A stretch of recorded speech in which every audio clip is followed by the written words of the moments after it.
Në rastet e tilla kur fëmijë si shkon temperatura shumë e lartë, ja jep fillimisht terapinë që është anti. Po do të intervenohet që të tentohet të ullet temperatura dhe të mos lejohet të kalojë 40 gradë. Po, nëse nuk bie, doktor Valban, për shembull, që ta them qartë që ta thonë edhe prind.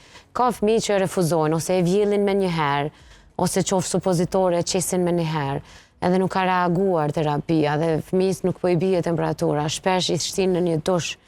Cili është gabimi këto që bëjmë? Ashtu sa i përket temperaturës në përgjithësi ka disa metoda me të cilat mund të ulet temperatura. Në radhë të parë këta fëmijë që kanë temperaturë nuk do të veshen trash, por do të veshen sa më lehtë, sidomos tash në këto temperaturat e larta.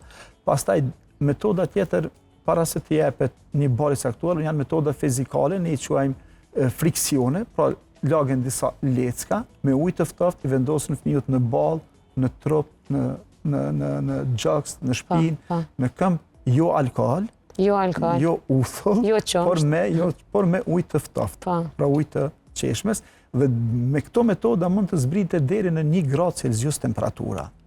Nëse me këto nuk reagohet, atëherë mund të japen sirupat të ndryshëm që janë kundër temperaturës, ose edhe supozitorja apo qira që i njohin në popull, në zorë të trashtë, të cilat veprojnë shumë më shpejt se sa sirupi që pijet. Nëse një fëmijë ka temperaturë 38.5, 39, prindi në këtë rast aplikon këto metoda dhe orientohet drejt te mjeku, sepse gjasat që me shku temperatura më lartë janë minimale pothuajse fare nëse aplikon këto metoda, dhe pastaj ka edhe injeksione ose metoda tjera ku mund të jepen qoftë në muskull, qoftë në venë për të vepruar më shpejt për të ulur temperaturën.